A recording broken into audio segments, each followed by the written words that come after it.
here with Middlebury College's head women's volleyball coach, Sarah Raunecker, and student athletes Corley Doyle and Maggie Wise following the Panthers' 3-1 victory over Stevens in the opening round of the NCAA women's volleyball tournament. Coach, an opening statement, please. Well, we're really happy to be here. I think we've played well all season, and we had to play really well to beat a good Stevens team today, which we did. Coach, we talked with Coach Jones a few moments ago about the match really having a lot of ebbs and flows, a lot of runs by both sides in a kind of back and forth match. How difficult is it when you're only scoring 2, 3, 4 points in a row and then the other team kind of throws their counterpunch in that way as opposed to kind of building a lead and sustaining it? I mean, that's what happens against good teams, really. I think that, and we've been in a lot of matches like that this year where we just, you score 1 or 2 points at a time. But like you said, there were some runs both ways. And I feel like we've had several matches like that this year. We play in a really tough conference, and I think it prepared us well coming in today because we've had to battle and scrape out wins all season. Coach, start of the first set, I believe it was 6 or 7 points in a row. Speaking of runs, how important for you, for your team, was it to get off to that kind of start? I mean, it's certainly always nice. We've been pretty strong from the service line, and I think that's been great, but we've also had several matches where we dug ourselves a hole early and still came back to win. But it's always nice to build a cushion like that. Thank you. Maggie, match high 18 kills tonight. What was working? Yeah, I mean, Gabby was dishing it out, obviously. That's what she does. That's what she came here to do. Our defense was on, and we started service-receiving pretty well, so all they had to do was get me the ball, and then I had Corley pulling the block, Lucy pulling the block, so overall team effort. But yeah, definitely happy with the performance, and yeah. Maggie, is that normal? I apologize, that's kind of a silly question where, I was just feeling it and I knew that they could get me the ball. So is that a normal way of operating for you that you Yeah, I mean, I obviously want the ball. I trust every single one of my teammates, and I like getting the ball. I like putting the ball down. So, yeah, I mean, I guess it's normal. I try to keep it normal, so try to be consistent, yeah.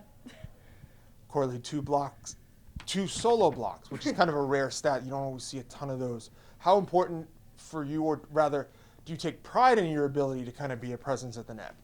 Yeah, for sure. Blocking has always been one of my stronger suits, I guess. And in practice the past month or so, we've been really emphasizing how important it is to be aggressive at the net and be aggressive on defense before going to attack the ball, because that's kind of where we start. So that's a huge part of my game and super important to our team as a whole. Coach, kind of something that won't show in the box score. 4th set, Stevens is kind of mounting their comeback to get back in. I don't want to use the word controversial point because that's not the right word, but there was a replay point, and that kind of seemed to slow their momentum down and kind of turn that set a little bit more in your favor.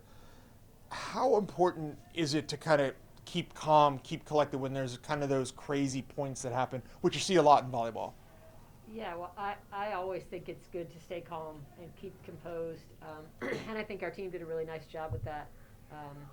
And yeah, there's so many highs and lows and ebbs and flows in the game of volleyball that you have to stay calm but excited at the same time. And I think Corley is one of the main proponents on our team that really gets us fired up. And then Maggie is always very calm. So, these two are great leaders for us because they give us that balance.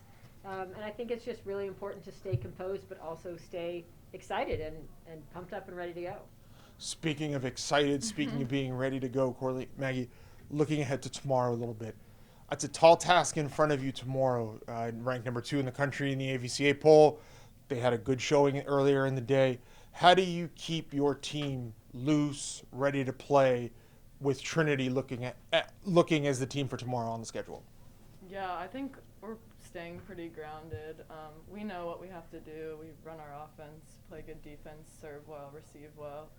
So I think if we can do that, it's going to be a good game.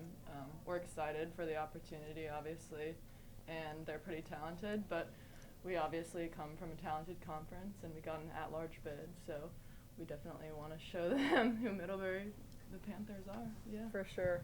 And as we've been saying today before the game and just in practice all week, we've trained for this, we've practiced for this, we're so ready to take them on tomorrow. And so I'm super excited. As Maggie said, we're going to have a great match. And, I mean, I feel like we need to go in with the mentality of we have nothing to lose. We got this at-large bid. We're granted this awesome opportunity, and I think we just got to take it and ride with it. Coach, is that part of that? You know, having nothing to lose and having that kind of attitude throughout the play, and that really kind of makes you play even better because you're a little freer, you're a little looser? Yeah, I think especially when you make it this far, right? You know, we had sort of a disappointing loss in our conference tournament, and this is like new life for us. And I think to be able to play a team like Trinity of Texas when we don't really travel outside of the region very much is really a great opportunity, like Corley said, and we're all really excited for it. Like, we don't have anything to lose, which is nice, but I think we all think, yeah, let's go win this. Right? Yeah. So we're excited for the opportunity. Great. And I'll close with something fun. Or something that's kind of come up all day long. A lot of teams, it's their first kind of go around in this area. So there have been a lot of great food stories. I know what tonight's meal is. But did you guys have any fun food experiences over the last day or two? Or you know, is tonight's meal going to kind of be the fun high point of the Well, obviously we went to Carlos. It was great. One of our teammates, Kelly, our libero, was saying that back when she was like 10, she made her parents take her out to Hoboken to go to Carlos when Cake Boss was like super famous. So it was funny because she was telling us that story and reminiscing, and we all got to try the cannolis and the lobster tails, and it was awesome. Yeah. And where is she from? I'm sorry. Where is she She's from? from San Francisco. So she came from California all the way to Hoboken? Yeah. Well, New York City too, but Sure, like she sure. made the trip for Cake Boss. I don't know. We had some pretty gnarly pizza last night. I was pretty happy about it. So yeah. Good Italian restaurants in the Yeah. vicinity. Yeah. Well, I think it's Thai food on the menu for tonight. So, Yeah. so enjoy that. Get some rest. A fantastic opening round performance for Middlebury with a 3-1 victory over Stevens to advance to the second round of the NCAA tournament. Congratulations. Thanks so you. much. Thank you.